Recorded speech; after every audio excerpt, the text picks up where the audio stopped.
नमस्कार। आज हम सुनेंगे मालती जोशी जी द्वारा लिखित कहानी विरासत। मेरे लिए यह रिश्ता रेवती बुआ लाई थी। अम्मा को उन्होंने जता दिया था, भाभी लड़के की कलर की पर मत जाओ, वह तो बस यूं ही शौकिया कर रहा है, भगवान का दिया घर में बहुत है। बाप दादाओं की बनाई हवेली देखोगी तो देखती रह जाओगी, और पुराने ही सही घर में गाड़ी भी है। यह आखिरी तीर एकदम निशाने पर लगा था। परिवार में अब तक इतनी लड़कियों की शादी हुई, पर गाड़ी किसी के यहाँ नहीं थी। अम्मा ने एकदम हाँ कर दी। भैया ने कहा भी, अम्मा ये पुरानी रईस जासे हैं, इनमें कोई दम नहीं होता, बस दूर के ढोल होते हैं सब। अरे लेकिन हवेली तो सामने नज़र आ रही है ने, कितनी पुरानी है पता है? उससे क्या फ़र्क पड़ता है, जब बन पड़ेगा मरम्मत करा लेंगे। इतनी लंबी चौड़ी जगह तो आजकल सपने में भी नज़र नहीं आती। लोग दो दो कमरों में ज़िंदगी गुजार देते हैं। ये तो अपनी कम्मों के भाग हैं जो इतना अच्छा घर वर मिल रहा है। मना करेंगे तो हम ही पछताएंगे। उन्हें क्या रिश्तों की कमी है? पुराने जागीरदार हैं, कहते हैं न कि मरा हाथी भी 1.25 लाख का होता है। और यह शादी हो ही गई। शादी के बाद पहली बार घर में पाँव दिया तो लगा किसी हॉरर फिल्म के सेट पर आ गई हूँ, या कि चंद्रकांतता संतति का कोई जादुई महल सजीव होकर सामने आ गया है। बड़े बड़े दालान, हॉल, चौक, ये बड़े अभिमान से घूम घूम कर मुझे सब दिखा रहे थे, और मेरा मन बैठा जा रहा था। गृहस्थी की नई नवेली कल्पनाएं उस भूल भलैया में खो सी गई थी। उस आघात से उभरने में मुझे थोड़ा समय लगा। फिर मैंने अपने आप को ज़बरदस्ती ठेल ठाल कर इस नई चुनौती के लिए तैयार किया। उस बिराने को घर की शक्ल देना वाकई एक चुनौती थी। मेरा वह प्रयास अब तक जारी है। मैं जी तोड़ कोशिश करती हूँ, पर यह मकान अपनी ऐतिहासिक छवि से बाहर आना ही नहीं चाहता।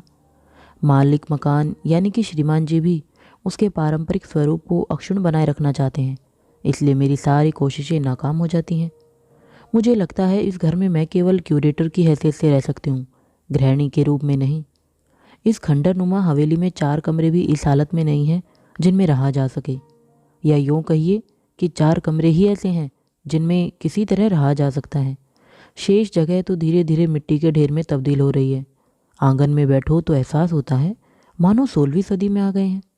सारे भूभाग में मानवेतर जीवों का आवागमन निर्बाध रूप से चलता रहता है, जिससे जान सांसत में बनी रहती है। खैर, मुझे तो थोड़ी जगह में भी गुजारा करने की आदत है, पर उस भारी भरकम सामान को कहाँ रखूँ जो यहाँ वहाँ फैला हुआ है। उसे बेच दिया जाए तो उन पैसों से 3 कमरे आसानी से खड़े किए जा सकते हैं।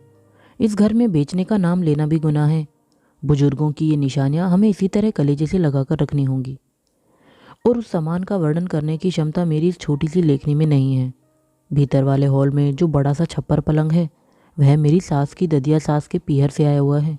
उस पलंग के आकार प्रकार को देखकर यह विश्वास हो जाता है कि वे सचमुच किसी बड़े खानदान की थी। मेरे मन में तो उन लोगों के प्रति भी श्रद्धा उपजती है जो इस पलंग को ढोकर यहाँ तक लाए होंगे। वे लोग जरूर महाबली भीम के वंशज होंगे। उस हॉल में बस वह पलंग ही पलंग नज़र आता है। दिन में मैं सारी खांटे उसके नीचे सरका देती हूँ।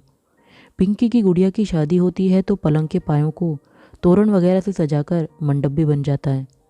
कुतुब मीनार के बारे में एक लतीफ़ा है। 3 मूर्ख उसे देखने गए। एक ने कहा यह एक कुआं है जिसे उल्टा कर दिया गया है। दूसरे ने कहा पहले ज़मीन पर इस मीनार की रचना करके बाद में खड़ा कर दिया गया होगा। मैं उन मूर्खों की जमात में शामिल नहीं होना चाहती, पर कई बार लगता है कि पहले खुली जगह में यह पलंग बिछाकर बाद में दीवारें खड़ी की गई होंगी, नहीं तो वह भीतर आया कैसे? चूहों की कृपा से गद्दों का तो नामो निशान बाकी नहीं रहा, पर एक पुरानी मसहरी अभी तक बची हुई है। इस समय उसमें इतने बड़े छेद हो रहे हैं कि मच्छर तो क्या, चूहे भी भीतर आ जाएंगे। पर अगर उसमें जाली नहीं भी लगी होती तो वह एक तंबू का काम दे सकती थी।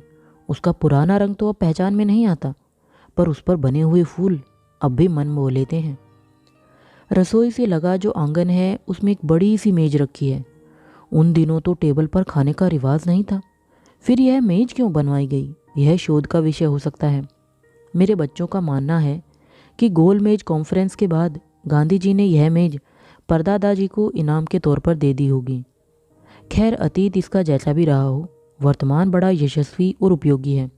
गर्मियों में मेरे 3 बच्चे इस पर आराम से सो जाते हैं। पूरे मोहल्ले की औरतें बड़ी, पापड़, चिप्स आदि को सुखाने के लिए इसका उपयोग करती हैं। इन लोगों का ऐसा क्यों लगा रहता है? मुझे अपनी चीज़ें सुखाने के लिए जगह ही नहीं मिलती। पड़ोसी धर्म के नाते हर महिला कुछ न कुछ दे ही जाती है, उसी से मैं साल भर आराम से काट लेती हूँ। गर्मी बरसात झेलते हुए वह मेज आंगन में पड़ी रहती है।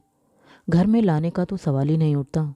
गांव की रामलीला में या स्कूल के वार्षिक स्नेह सम्मेलनों में बतौर स्टेज इसका उपयोग होता रहता है। शेष समय इसे प्लास्टिक से ढक देती हूँ। घर में एक बड़ा सा जाजम है जो हमने बाहर वाले कमरे में बिछा रखा है। कम से कम उखड़ा हुआ फर्श तो ढक जाता है। उस जाजम को धुलवाना या रंगवाना हमारे बूते के बाहर है। उसे झटकारना भी हम डालडा युगीन लोगों के बस का नहीं है। फलस्वरूप उसका रंग कमरे के रंग से एकाकार हो गया है। पिछले दिनों एक नई मेहरी आई थी। उसने सब कमरों के साथ उस जाजम को भी लीप डाला था। किस मुश्किल से वह गोबर छुटाया गया था वह एक अलग कहानी है। लकड़ी की 2 बड़ी पेटियां घर में हैं। पहले ज़माने में उनमें जो भी रखा जाता हो। इस समय यह हाल है कि मैं अपनी पूरी गृहस्थी उन संदूकों में बंद कर सकती हूँ। बच्चे छोटे थे तब उसमें बैठकर बस का खेल खेलते थे। अब शायद नानी पोते खेलेंगे। हॉल में एक रेडियोनुमा डिब्बा है जिसका आकार और चीज़ों के अनुपात में ही है। इस ट्रांजिस्टर युग में तो वह दैत्याकार ही लगता है, लेकिन आवाज़ चींटी बराबर भी नहीं निकालता। इसे बेचने को मैंने कभी जिद नहीं की। मुझे मालूम है इसके लिए ग्राहक जुटाना मुश्किल ही नहीं, असंभव है। ठीक है, पड़ा रहे। चूना झड़ी दीवार का उतना हिस्सा तो ढका रहता है। एक पुरानी दीवार घड़ी ईमानदारी से दीवार को थामे हुए है। अगर समय से चाबी दे दी जाए तो समय भी बताती है, लेकिन डायल काफ़ी मैला हो गया है। अक्षर ठीक से नज़र नहीं आते। कई बार सोचा उतार कर सफाई करवा ले, पर डर लगता है घड़ी उतारने के चक्कर में कहीं दीवार ढह गई तो क्या होगा। बेंत की 6 कुर्सियाँ भी हैं। बहुत सुंदर बनावट है, पर बुनाई खुल गई है, किसी वृक्ष की लटों की तरह उलझ गई हैं। बुनने वाले जब भी निकलते हैं बुलाती हूँ, पर उनकी मजदूरी सुनकर चक्कर आ जाता है। लगता है इससे अच्छा है कि 4 नई कुर्सियाँ ले लें, पर ये राज़ी नहीं होते। कहते हैं घर में इतनी सुंदर कुर्सियाँ हैं तो। खादी भंडार से 6 गद्दे लाकर मैं उन जटाओं को ढकने का प्रयास रखती हूँ। घर में एक साइकिल भी है। पतिदेव के मैट्रिक पास होने की खुशी में ससुर जी ने दिलवाई थी, और अब बेटा भी मैट्रिक कर चुका है। इस बीच फ्रेम छोड़कर साइकिल का हर पार्ट बदला जा चुका है, पर अपने ऐतिहासिक महत्व के कारण वह घर में बनी हुई है। एक बड़ी सील भी थी। सास थी तब तक वह सील बनी रही। बाद में मैंने उसे नहाने की चौकी का स्थान दे दिया। एक बार में 5 किलो कोयले का भोग मांगने वाली अंगीठियाँ हैं, उन्हें तो मैंने मचाल पर ही डाल दिया है। शादी ब्याह में लोग मांग कर ले जाते हैं। चीनी के बड़े बड़े मर्तबान मेरे लिए समस्या बने हुए हैं। हिम्मत करके 35 रुपयों के 5 किलो आम लाती हूँ। उनमें 40 रुपये किलो के भाव से तेल डालती हूँ, मसाला अलग। लेकिन यह सारी सामग्री उस मर्तबान के पैंदे में ही समा जाती है। थालियाँ इतनी बड़ी है कि छोटे बच्चे का हाथ दूसरे छोर तक पहुँचता ही नहीं। इतनी बड़ी थालियों के लिए तो 56 भोग चाहिए। इस महंगाई के ज़माने में वे मुँह चिढ़ाती सी लगती हैं। पुरानी पीतल और तांबे की गागरों ने अब सहस्त्रधारा का रूप ले लिया है। मैं इनसे कहती हूँ कि बेचना न चाहो तो महादेव जी के मंदिरों में दान कर दो, अभिषेक का ही पुण्य मिलेगा। बर्तनों की बात तो फिर भी समझ में आती है। वह हमारे दो वाला जमाना तो था नहीं। घर में 3-3, 4-4 पीढ़ियाँ एक साथ रहती थीं। तब परिवार सच्चे अर्थों में परिवार हुआ करते थे। उस समय इतने बड़े बर्तनों की ज़रूरत पड़ती ही होगी। पर झूला, वह तो सामान्य आकार का होना चाहिए कि नहीं? या हर बहू बेटी जुड़वा ही पैदा करती थी? मैंने तो अब झूले की खटोली बना ली है। धूप में उस पर बैठकर बुनती रहती हूँ। और इस रिश्ते का खास आकर्षण वह मोटर, उसके बारे में तो बताना भूल ही गई। उन दिनों यानी शादी से पहले मेरे पांव ज़मीर पर नहीं पड़ते थे। कार वाला पति पाकर मैं धन्य हो गई थी। सहेलियाँ मुझसे ईर्ष्या करने लगी थी। बिटिया कार में विदा हो रही है, इस खुशी में अम्मा उस दिन रोना भी भूल गई। वह कार ऐसी वैसी नहीं थी, मेरी सास भी उसी में बैठकर विदा हुई थी। ऐसी शुभ लक्ष्मी मोटर में बैठते हुए मेरा कलेजा गजभर का हो गया था। लेकिन उस गाड़ी ने जैसे कन्या पक्ष की बल परीक्षा ले ली। गांव की सीमा तक उसे धक्के देकर ले जाना पड़ा, तब जाकर वह स्टार्ट हुई। लोग हाँफ रहे थे, मखौल उड़ा रहे थे, पर किसी एक की भी आंख में आंसू नहीं थे। ऐसी सूखी विदाई आज तक किसी कन्या की नहीं हुई होगी। इस गाड़ी के लिए एक पार्ट टाइम ड्राइवर नियुक्त था। पार्ट टाइम इसलिए कि फुल टाइम रखने की औकात नहीं थी। जब कहीं रोब मारना होता तो उसे बुला लिया जाता। वह भी पार्ट टाइम ड्राइवरी करता था। शेष समय में काज बटन करता था या कुर्सियां बुनता। इस गाड़ी को चलाने के बाद वह और किसी गाड़ी चलाने के लायक नहीं रह गया था। 2 साल पहले उसकी मृत्यु हो गई। तब से गाड़ी हमारी अचल संपत्ति के रूप में दरवाजे पर खड़ी है, क्योंकि मेरे पति देव को ड्राइविंग आती नहीं है। जब छोटे थे तो पैर छोटे पड़ते थे, अब तो स्टीयरिंग घुटनों से टकराता है, इसलिए गाड़ी चलाना कभी सीख ही न पाए। एक बार मेरे मन में एक महत्वाकांक्षी योजना उपजी थी। मैंने सोचा कि गाड़ी को थोड़ा ठीक ठाक कर लें तो शादी ब्याह में या चुनाव में किराए पर चला सकेंगे, 4 पैसे की आमदनी हो जाएगी। मैंने स्वर्गीय ड्राइवर साहब से कहा, चाचा जरा इत्मीनान से बैठकर एक लिस्ट तो बना लो, जो जो रिपेयर्स करनी है करा लेते हैं, थोड़ा रंग रोगन करा लेते हैं, गाड़ी चल निकलेगी। उत्तर में वह सिर्फ हंसा। उसका वह हंसना बहुत कुछ कह गया। उसके बाद मैंने वह विचार ही छोड़ दिया। 2 साल पहले चाचा गुजर गए, तब से यह गाड़ी लाइब्रेरी में ही खड़ी है। इसका मतलब यह नहीं कि पुस्तकें हमने गैरेज में रख छोड़ी हैं। दरअसल पिछली बरसात में हमारा खंडर नुमा गैरेज पूरी तरह ढह गया था। तब हमने लाइब्रेरी की दीवार गिराकर गाड़ी को भीतर ले लिया था। जी हाँ, हमारे घर में लाइब्रेरी भी है। अलमारियाँ भरी पड़ी हैं। हेनरी एडमंड से लेकर मार्क ट्वेन तक सारे अंग्रेजी लेखक यहाँ मौजूद हैं। महाभारत, वाल्मीकि रामायण, सूरसागर, प्रेम सागर, सुख सागर, चंद्रकांता संतति, भर्तृहरि का वैराग्य शतक और भी न जाने कितने प्राचीन ग्रंथ भरे पड़े हैं। इसके अतिरिक्त कल्याण के अंक हैं, सरस्वती और हंस के अंक हैं। इन्हें पढ़ने का जरा भी शौक नहीं है, पर पूर्वजों की इस पावन धरोहर पर अभिमान जरूर है। हर आने जाने वाले को वे लाइब्रेरी दिखाना नहीं भूलते।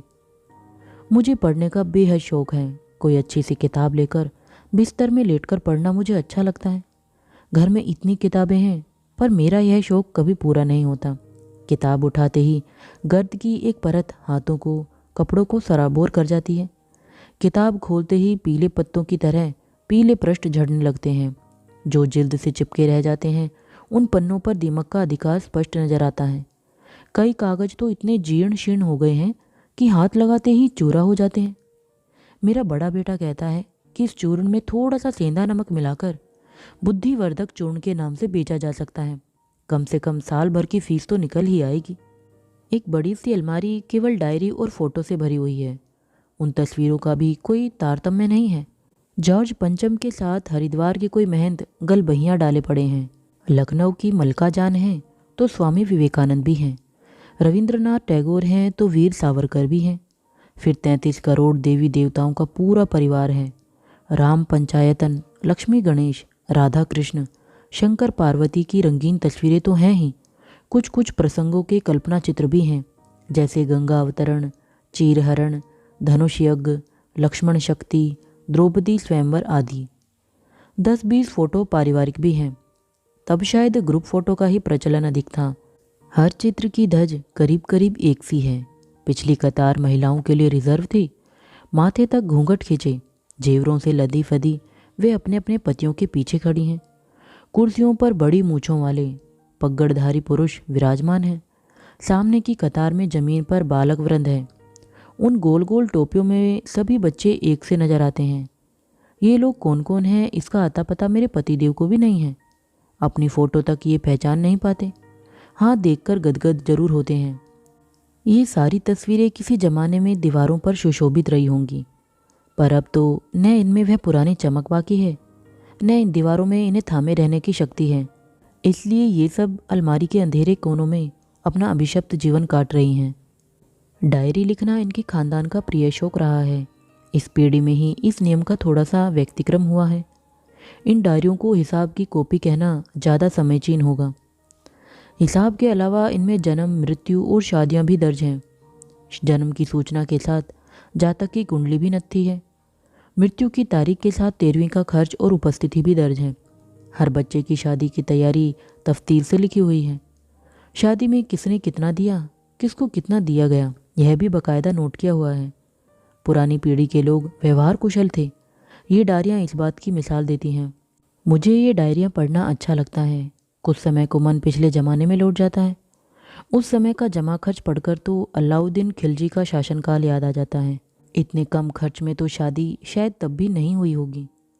मेरी चचा ससुर की शादी की तारीख के साथ जो हिसाब दर्ज है उसकी बारणी देखिए।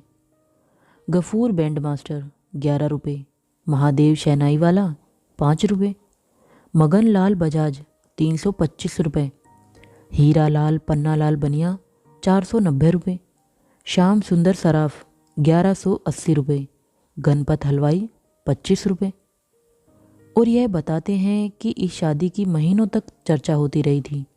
कभी कभी लगता है कि किसी जादू की छड़ी के स्पर्श से जर्जर दीवारें फिर उठकर खड़ी हो जाएं, ये तस्वीरें वापस अपनी जगह ले लें, घर लोगों से भर जाए, घर के पिछवाड़े गायों का झुंड रंभाने लगे, बड़े वाले चूल्हे पर मन भर दूध की कढ़ाई चढ़ी रहे, परात में 10 किलो आटा सने, दालान में एकदम 60-70 थालियां लग जाएं। एक बार, केवल एक बार मैं उस विराट विश्व में सांस लेना चाहती हूँ। पुराना सब कुछ न लौट सके तो न सही, वे बाजार भाव ही कुछ देर के लिए लौट आए तो मैं पिंकी के हाथ पीले कर लूँ।